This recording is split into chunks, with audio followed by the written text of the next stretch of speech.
देखिए 9th की class में हम लोग हिंदी जो कि पाठ 2 की बात है। पाठ 2 में ये जो कहानी है, इस कहानी का नाम है भारत का पुरातन विद्यापीठ। क्या नाम है? भारत का पुरातन विद्यापीठ। ये नालंदा, भारत का जो पुरातन विद्यापीठ है नालंदा, उसके बारे में वर्णन किया गया है। और इसके जो लेखक है राजेंद्र प्रसाद है। कौन है? राजेंद्र प्रसाद। तो सबसे पहली बात है कि राजेंद्र प्रसाद के बारे में हम कुछ चर्चा कर लेते हैं कि राजेंद्र प्रसाद कौन थे, क्या थे, कहाँ जन्म हुआ था, मृत्यु कब हुआ था, ये सारी चीज यानी उनकी जीवनी थोड़ी सी बात कर लेते हैं।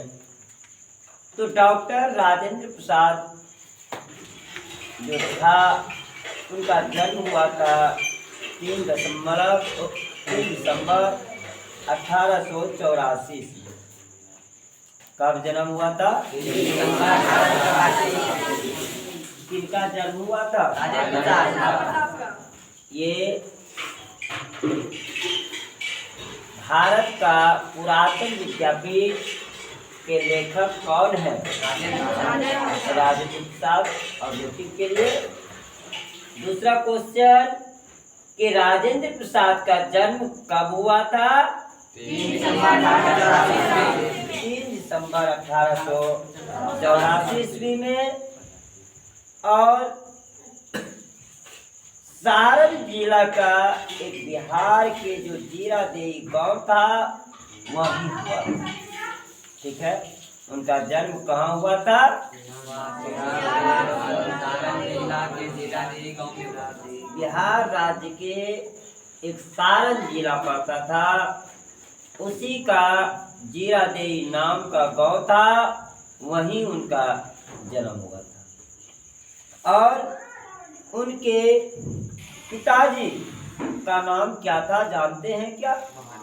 महादेव शर्मा। सहाय। महादेव सहाय। क्या नाम था? महादेव सहाय। और वो जो है फारसी के और संस्कृत के दोनों के जानकार आदमी थे। अच्छा से जानकारी था उनको फारसी के बारे में और संस्कृत के बारे में। समझ में आ रही है? अब बात आती है कि वे जो है वो कुश्ती नहीं करते हैं, कुश्ती जिसमें पहलवानी कहलाते थे। उसमें भी पहलवान लोग अखेड़ा लड़ने के लिए आया करते हैं। शायद आपके ये प्रखंड में छोटे मोटे जो अखेड़ा होता है तो नाम सुने होंगे नीमक का, वहाँ भी अखेड़ा होता है। उसी तरह से क्योंकि वहाँ पहलवान सब लड़ने के लिए आया करते, उसी तरह से वह जो है पहलवानी और घुड़सवारी का बड़ा शौकीन थे।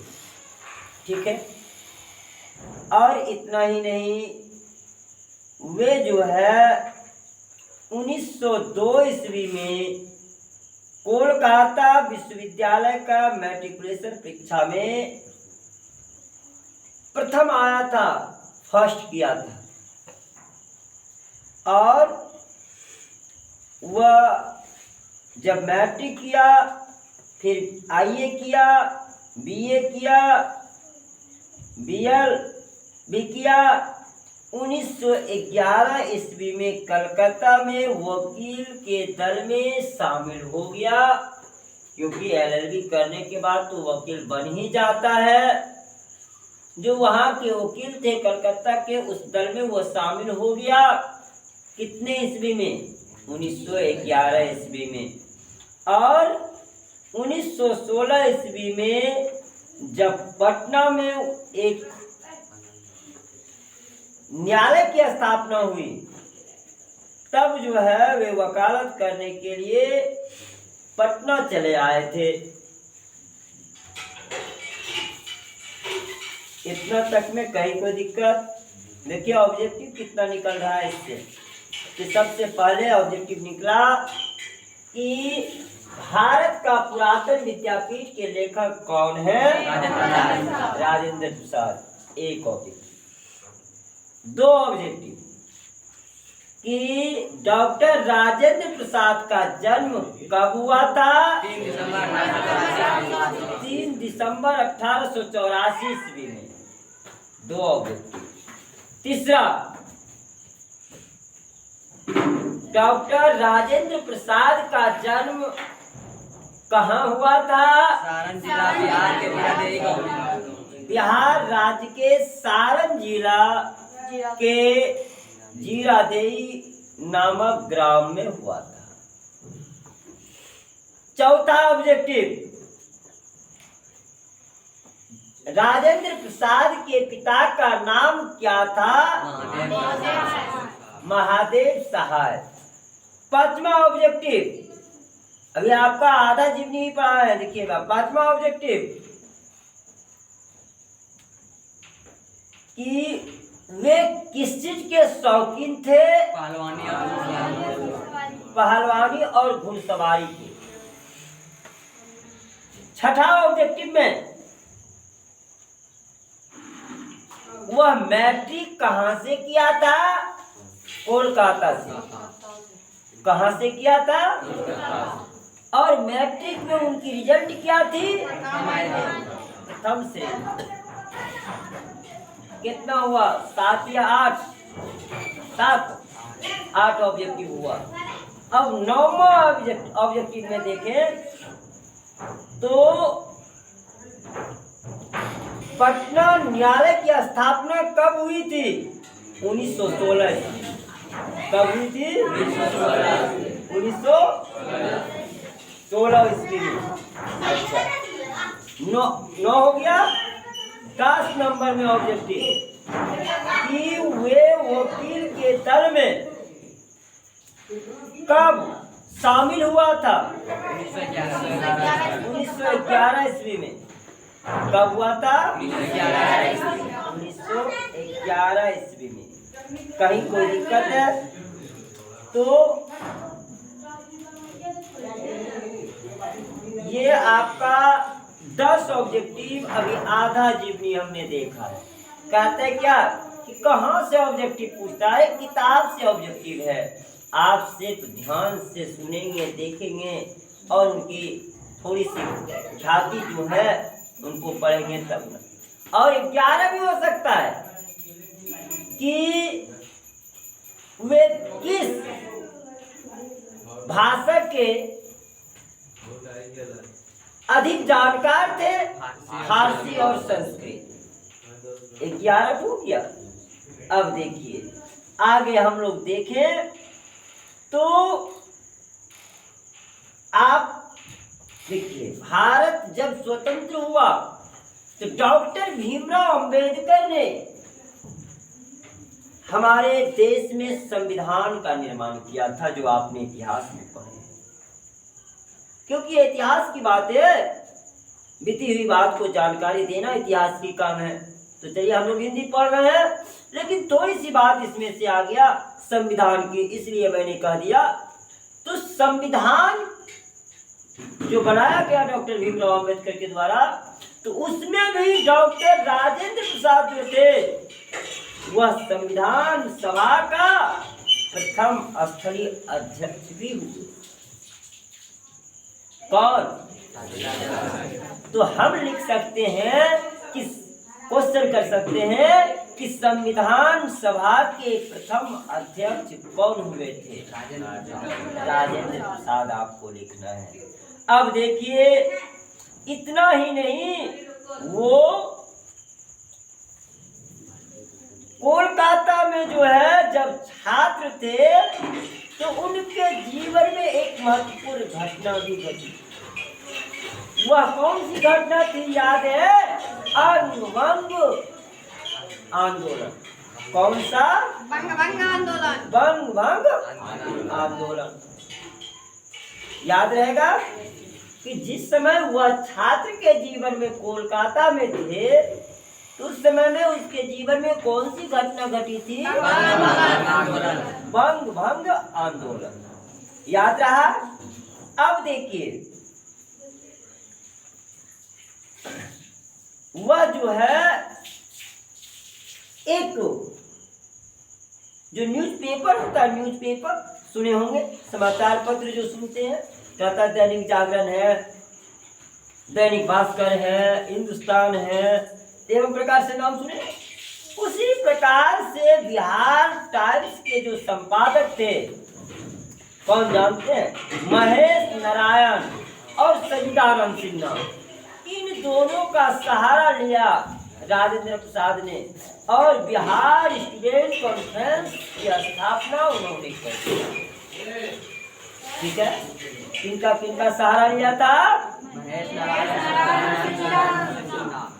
महेश नारायण का और सचिदानंद सिन्हा का, दोनों का सहारा लेकर के वह एक बिहार के स्टूडेंट्स कॉन्फ्रेंस जो था उसकी स्थापना किया। अब देखिए इतना ही नहीं, एक और ऑब्जेक्टिव निकलेगा कि डॉक्टर राजेंद्र प्रसाद का मृत्यु कब हुआ था? तो 28 फरवरी 1963 ईस्वी में। कब हुआ था? 28 फरवरी 1963 में किसका मृत्यु हुआ था?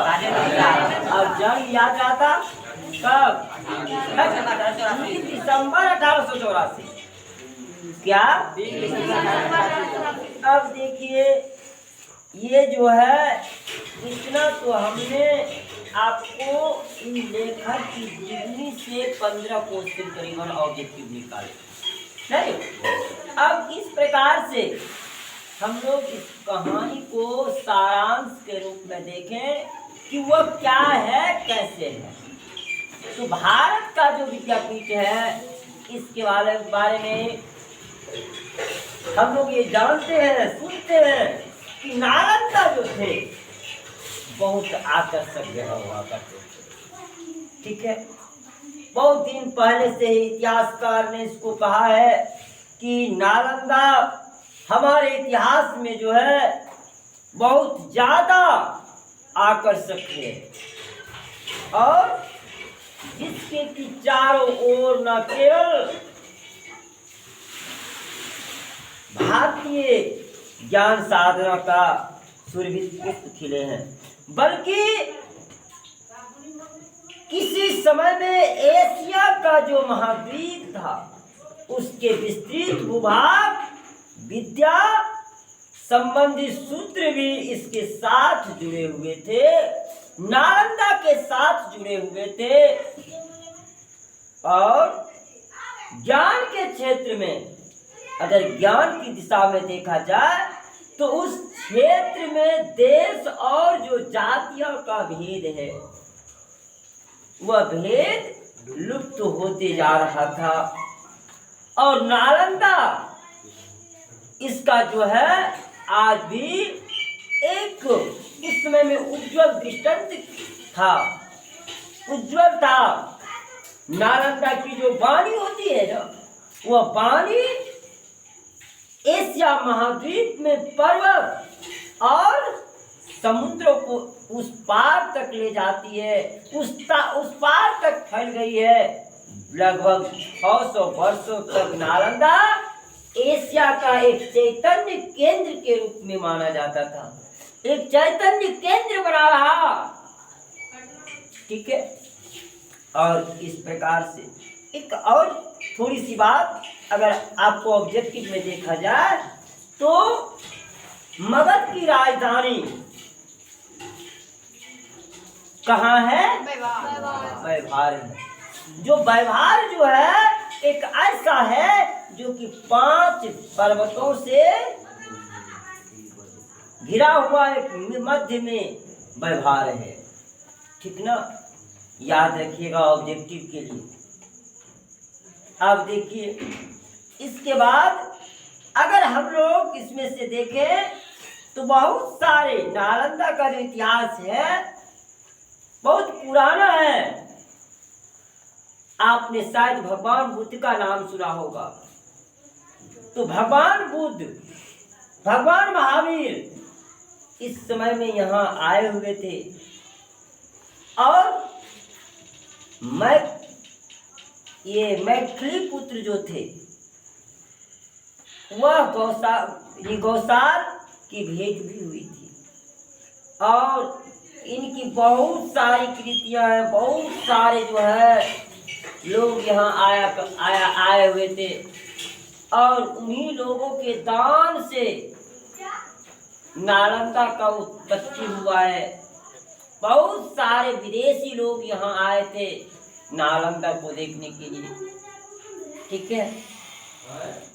और नालंदा अगर देखा जाए तो विदेशों के साथ नालंदा विश्वविद्यालय का जो संबंध था उसका स्मारक एक ताम्रपत्र नालंदा की खुदाई में मिला है और इससे ज्ञात होता है कि वहाँ जो है सोने की दीप सुमात्रा के शासक जो शैलेंद्र थे वह बालपुत्र देव ने मगध के सम्राट देवपाल के पास अपना दूत भेज करके यह प्रार्थना की थी कि उनकी ओर से 5 गांव का दान नालंदा को दिया जाए। 5 गांव को नालंदा में दान के स्वरूप में दे दिया जाए, ठीक है। इतनी पुरानी इतिहास है उनकी, इनकी ख्याति काफी अभिरोचक है, आकर्षक है नालंदा की। और तो आप विशेष करके इसको कहानी को पढ़ेंगे तो और मिलेगा। हम तो आपको ये सारांश के रूप में बताए कि बहुत सारी चीजें हैं, ठीक है। यहाँ तक कि अगर हम लोग देखें तो अभिलाषा हम लोगों को होनी चाहिए, हमारी अभिलाषा होनी चाहिए कि भूतकाल के इस प्रबंध से शिक्षा लें और कला है, कल्प है, साहित्य है, धर्म है, दर्शन है और ज्ञान का एक बड़ा सा केंद्र अगर देखा जाए तो नालंदा में हम स्थापित करें। इस प्रकार से आपका ये समाप्त होता है। कहानी हमने एक छोटी सी सारांश के रूप में, सारांश से भी सारांश के रूप में करें। आप इस कहानी को घर में जाके पढ़ लीजिएगा क्योंकि डिटेल पढ़ाने में आपका रिवीजन क्लास में दिक्कत हो जाएगी। फिर हम इसमें क्वेश्चन आंसर को लेकर के चलते हैं, ठीक है।